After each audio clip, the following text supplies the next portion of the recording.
Hey traders, welcome to the Forex Beginners course. This is Corey Mitchell.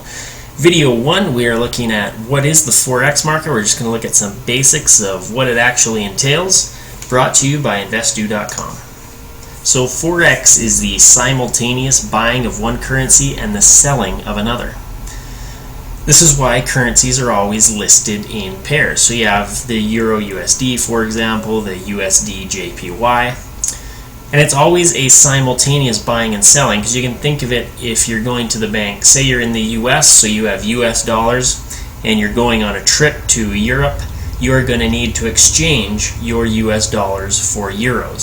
So you're selling your US dollars to buy euros.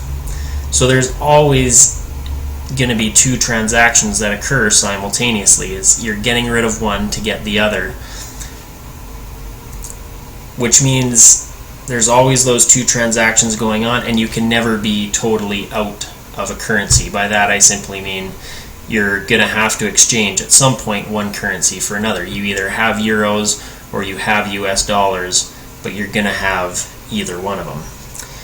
And especially when we're trading in Forex, we're looking to profit off of fluctuations in currency rates, so we're always going to have one of those positions. So we're either going to want to have euros, and then we're going to have to get rid of them to get US dollars, or we're going to have US dollars and we're going to want to swap them out for euros. So each currency has an abbreviation.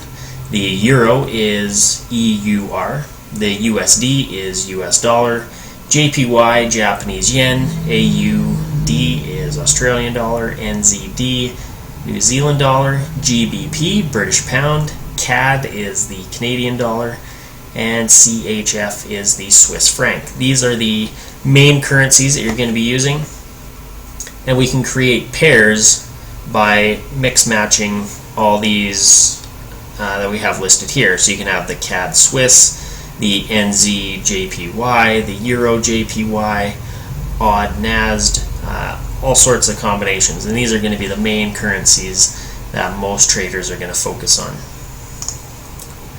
If you buy the Euro USD, you are buying the euro and selling the US dollar. You're therefore expecting the euro to rise relative to the US dollar.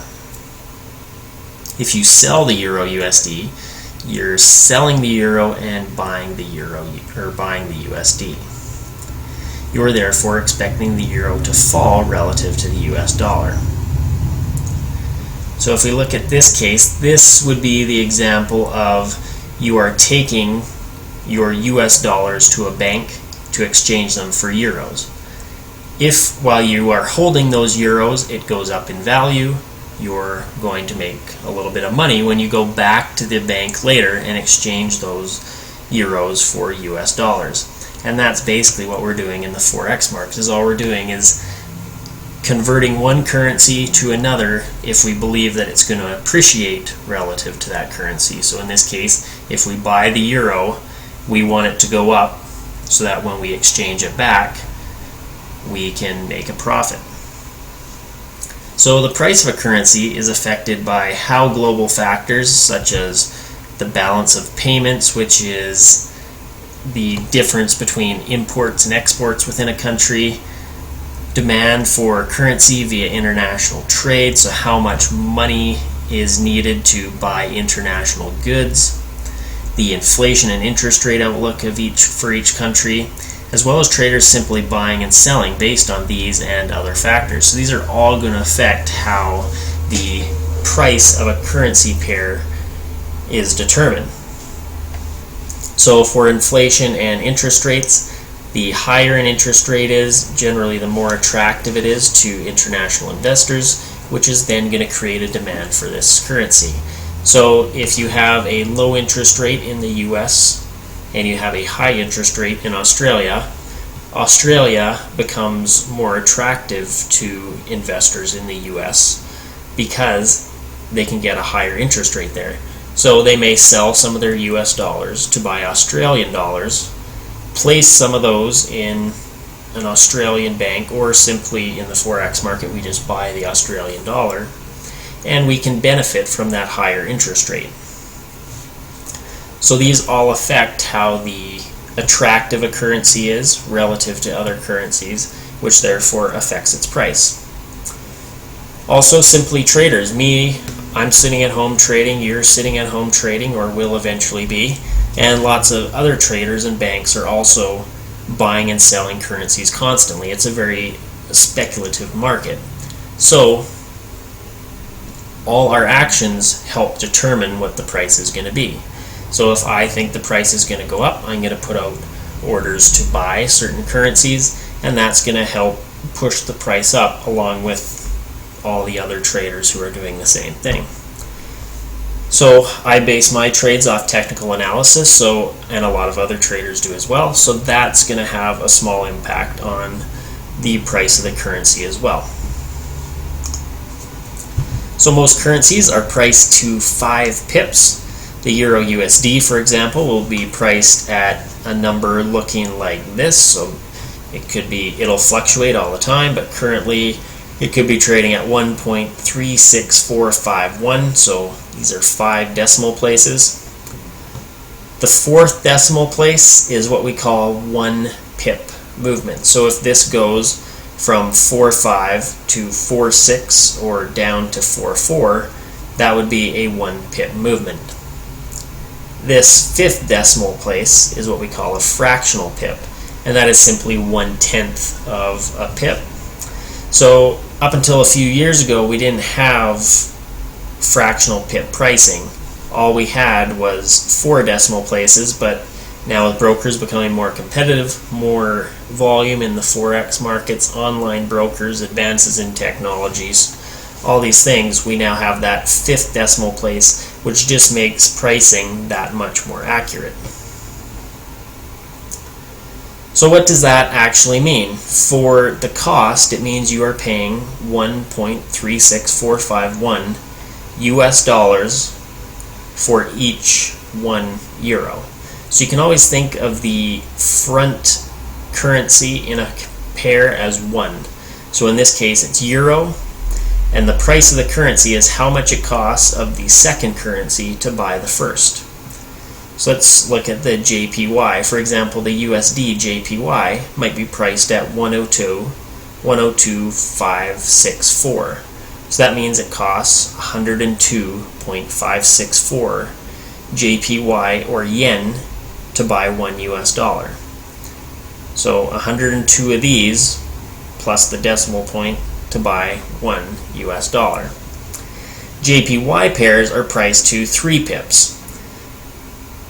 So in this case, we have the second currency, or the second decimal is what we call a pip, and the third is the fractional pip.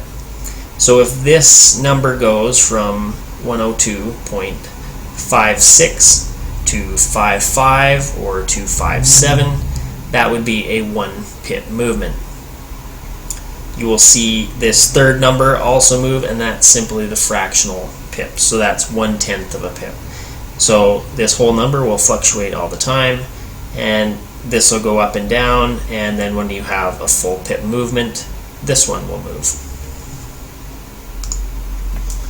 So we trade Forex in 3 position sizes. Micro lots, which are equivalent to about $1,000, mini lots, which are equivalent to $10,000, and standard lots, which are $100,000.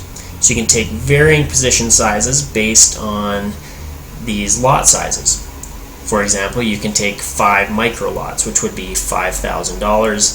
You could take 7 mini lots, which would be $70,000. You could take 3 standard lots, which would be $300,000. So we can take any position size we want as long as they are in increments of these values. So in the stock market, we're buying stocks. If you buy 100 shares of a company, you can buy 500 shares or 1,000 shares, but you're measuring it in shares in the stock market. In the Forex market, we're dealing in money. So how we buy money is simply in lots of money. So that is why we use these what we call lot sizes, and they're simply the volume of money. So if you buy 5 micro lots, that means you've bought $5,000 worth of a currency.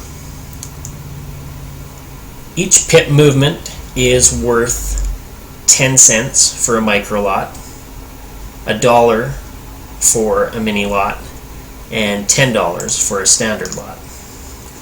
So if this price goes from 102, or let's use the Euro USD, if this price goes from 13645 to 36461, that means it's moved up 1 pip.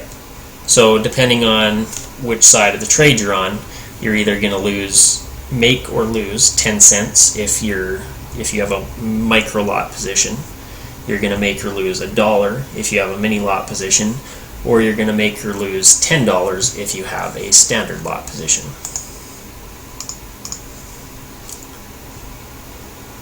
So that goes for pairs where the USD is the second listed in the pair.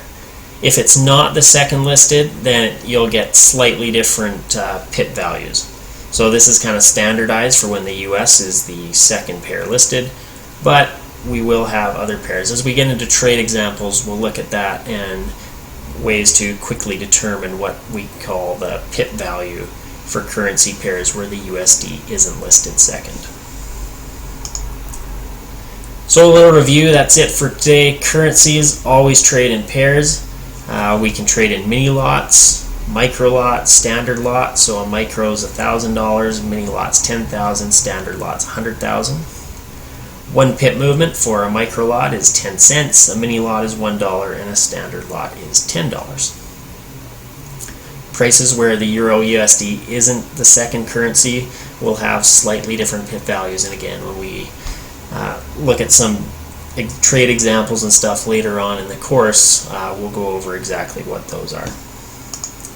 So in the next video, we'll highlight some spots where you can find free Forex charts and get yourself acquainted with the Forex market, and also show you how to read those Forex charts. Until next time, happy trading.